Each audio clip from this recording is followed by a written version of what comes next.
વિદ્યાર્થી મિત્રો, આપણે જે રીતે જોયું કે ઇટાલીની અંદર ફાસીવાદ આવે છે, એવી જ રીતે જર્મનીમાં આવે છે નાઝીવાદ. તો ચાલો આ જર્મનીની અંદર નાઝીવાદ કેવી રીતે આવ્યો, શું કામ કર્યું, કોણ હતું એનો મેઇન વડો, એની માહિતી મેળવીએ. તો પ્રથમ વિશ્વયુદ્ધમાં આપણને ખ્યાલ છે કે જર્મનીની હાર થાય છે. પ્રથમ વિશ્વયુદ્ધની અંદર જર્મની હારી જાય છે અને આપણને ખ્યાલ છે કે મિત્ર રાષ્ટ્રો છે એ પ્રથમ વિશ્વયુદ્ધનું જે યુદ્ધ થયું એનું મુખ્ય કારણ જર્મનીને ગણતું હતું. હવે અહીંયા શું થાય છે કે પ્રથમ વિશ્વયુદ્ધમાં એક તો જર્મની હારી જાય છે, જેના કારણે જર્મની આર્થિક રીતે ભાંગી પડે છે, એટલે કે ખૂબ જ એને આર્થિક નુકસાન થાય છે. ત્યારબાદ તો કે પેરિસની શાંતિ પરિષદે શું કર્યું કે પેરિસની અંદર જે શાંતિ પરિષદ થઈ અને જેની અંદર વર્સેલ્સની સંધિની અંદર કમ્પલસરી એટલે કે ખૂબ જ દબાણપૂર્વક જર્મની પાસે સહી કરાવે છે અને આ સંધિની અંદર ઘણા બધી અન્યાય થાય જર્મનીને એવી એ લોકોને શરતો મૂકે છે. જર્મનીને એક તો 6.5 અબજ ડોલર 6.5 અબજ ડોલર યુદ્ધનો દંડ ભરવો પડે છે અને પૈસા દેવા પડે છે આ મિત્ર રાષ્ટ્રોને. બીજું, જર્મનીને જેમ કહેવાય કે જે ખૂબ જ સમૃદ્ધ પ્રદેશો હતા એ પણ એને સોંપી દેવા પડે છે, બ્રિટિશ સરકારને અને ફ્રાન્સને આપી દેવા પડે છે. જેના કારણે શું થાય કે અહીંયા એવું કહી શકાય કે જર્મની પાસે બંદૂકની અણીએ આ વર્સેલ્સની સંધિ ઉપર સહી કરાવી હતી. હવે આ અન્યાયી સંધિથી જર્મન પ્રજાને એવું લાગ્યું કે આપણી સરકાર જે કંઈ કરે છે એ ખોટું કરે છે, જેના કારણે જર્મન પ્રજા છે અત્યંત ક્રોધિત બને છે કે ના, આવું ખરેખર હોવું જોઈએ નહીં. એક તો આપણે આટલો દંડ ભરવો પડે છે, આપણા આટલા સૈનિકો મરી ગયા, આપણે પણ નુકસાન થયું, છતાં પણ જર્મનીને એનો દંડ ચૂકવવો પડે છે, કેટલા પ્રદેશો આપી દેવા પડે છે. એ ઉપરાંત પણ એના જે બીજા સમૃદ્ધ પ્રદેશો હતો કે જ્યાંથી કોલસો છે, લોખંડ છે, એ ધાતુઓ મળતી હતી, ધાતુઓ પણ એને 15 વર્ષ સુધી આ મિત્ર રાષ્ટ્રોને એટલે કે વિજેતા રાષ્ટ્રોને આપવાના હતા, એવી સંધિ હતી. હવે આ સંધિ તો થઈ, જેને કારણે પ્રજામાં એકદમ ક્રોધ આવી જાય. વિદ્યાર્થી મિત્રો, આપણે જોયું કે જર્મન પ્રજાથી ખૂબ જ ક્રોધિત બને છે કારણ કે એની સાથે અન્યાય થાય છે. ત્યારબાદ શું થાય છે કે ઈસવીસન 1919માં એડોલ્ફ હિટલર નામનો જર્મન વ્યક્તિ છે, ત્યાંની એક પાર્ટી છે કે જેનું નામ છે રાષ્ટ્રીય સમાજવાદી જર્મન કામદાર પક્ષ. આ રાષ્ટ્રીય સમાજવાદી જર્મન કામદાર પક્ષની અંદર એ જોડાય છે અને આ પક્ષને નાઝી પક્ષ તરીકે પણ ઓળખવામાં આવે છે કે જર્મનની અંદર જેને નાઝી પક્ષ પણ કહેવામાં આવે છે. હવે આ જે પક્ષ હતો નાઝી પક્ષની વિચારસરણીમાં શું હતું તો કે રાષ્ટ્રવાદ અને સમાજવાદનો સમન્વય હતો. એટલે આપણું રાષ્ટ્ર જ મહાન છે, આપણા રાષ્ટ્રને જ આર્થિક રીતે સદ્ધર બનાવો એવી એની નીતિ હતી. અને આ વિચારસરણી છે એમ કહેવામાં આવે છે કે એડોલ્ફ હિટલર છે એ ન્યાની પ્રજામાં એટલું બધું ભરી દે છે મગજની અંદર કે ન્યાની પ્રજા હવે ફક્ત હિટલરને એમ કહેવામાં આવે છે કે ભગવાન તરીકે પૂજવા લાગે છે કે જો જર્મનીનો કોઈ તારણહાર હોય તો એ છે આપણો હિટલર. આગળ વાત કરીએ હિટલરની, તો જર્મનીના રાષ્ટ્રપતિ હતા એક હિન્ડેનબર્ગ.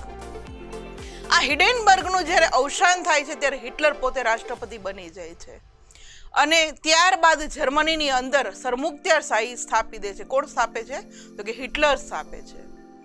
હિટલર છે એ એટલો બધી ઉગ્ર અને આક્રમક નીતિવાળો હોય છે. કેવો હોય છે એની નીતિ કેવી છે તો કે ઉગ્ર અને આક્રમક, કે યુદ્ધ કરો અને આપણને જે હાર મળી છે, આપણને જે દંડ મળ્યો છે એને આપણે ઉડાડી દઈએ, એવું એની નીતિ હતી. એટલે કે એકદમ યુદ્ધ પ્રેમી હતો એમ પણ આપણે કહી શકીએ.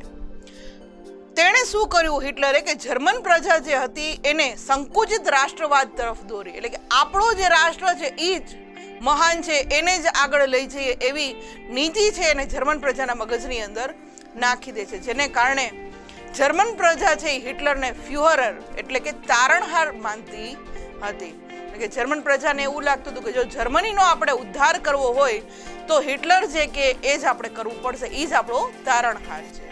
આ ઇમેજની અંદર જે આપણે હિટલરની જે આપણે વાત કરીએ કે જે એકદમ ઉગ્ર અને આક્રમક નીતિ ધરાવતો હતો એને જોઈ શકીએ છીએ.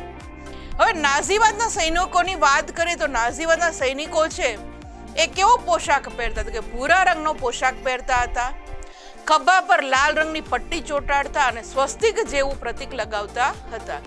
સ્વસ્તિક એટલે વિદ્યાર્થી મિત્રો જેને આપણે સાથીઓ કહીએ છીએ એવું પ્રતીક એ લોકો લગાવતા હતા ખભા ઉપર.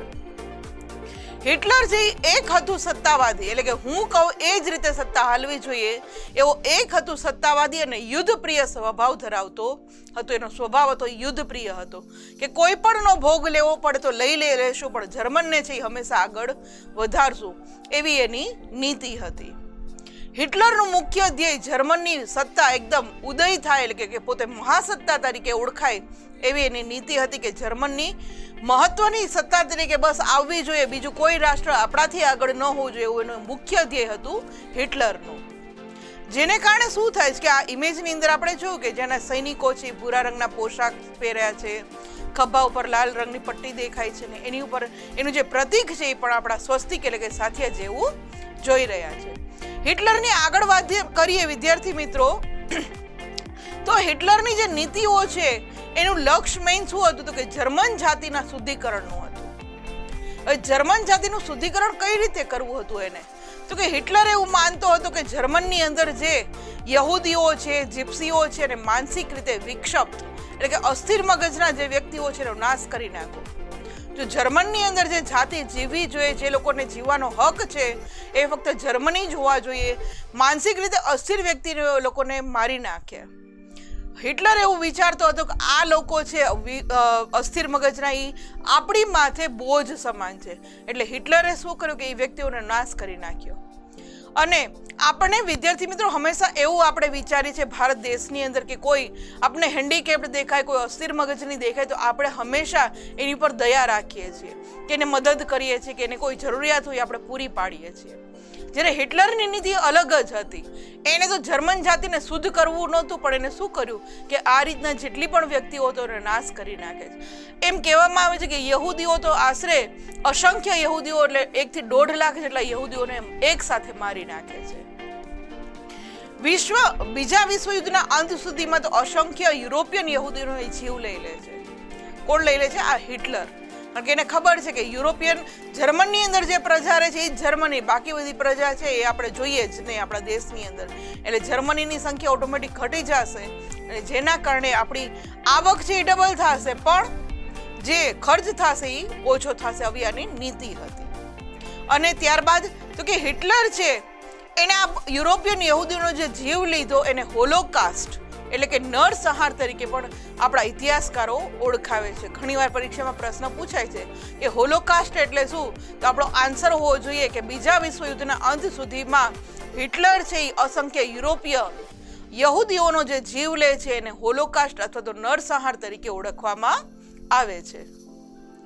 આગળ વાત કરીએ તો આ ઇમેજની અંદર જે રીતે એ લોકોને યહૂદીઓને યાતનાઓ અલગ અલગ દુઃખ આપીને મારી નાખ્યા, ત્યારબાદ અસ્થિર મગજના વ્યક્તિઓ હતા એને પણ મારી નાખ્યા, એ આપણને નજરે પડે છે. હિટલરનો વિસ્તારવાદ હતો. એને એવું હતું કે આપણે જર્મની જે રીતે નાનો એવો દેશ છે એને મોટો કરી દઈએ, એનો વિસ્તાર વધારીએ. એ માટે એને શું કર્યું કે એના પાડોશી દેશો હતા એની ઉપર લશ્કરી પગલાં લીધા, એટલે કે ત્યાં લશ્કર લઈને એની ઉપર આક્રમણ કરે છે અને એ પ્રદેશો જીતી લે છે. અને ચોક્કસ જૂથનો નાશ કરવાની નીતિ હતી એની. ચોક્કસ જૂથનો નાશ કરી નાખવાનો હતો. જેવી રીતે યહૂદીઓનો નાશ કરી નાખ્યો, અસ્થિર મગજની વ્યક્તિઓ હતા એનો નાશ કરી નાખ્યો, જીપ્સીઓનો નાશ કરી નાખ્યો. આ રીતે ચોક્કસ જૂથનો નાશ કરી નાખ્યો અને સાથે સાથે પાડોશી જે દેશ હતા એની ઉપર લશ્કરી પગલાં લઈને એને વિસ્તારવાદ અપનાવ્યો હતો. આ બે નીતિ છે જેના કારણે એમ કહી શકાય કે આ બે નીતિઓ છે બીજા વિશ્વયુદ્ધ માટેનું મુખ્ય કારણ બન્યા હતા. આ ઇમેજની અંદર આપણે જે બીજા વિશ્વયુદ્ધની શરૂઆત જે જર્મનીથી થઈ છે એ આપણે જોઈ શકીએ.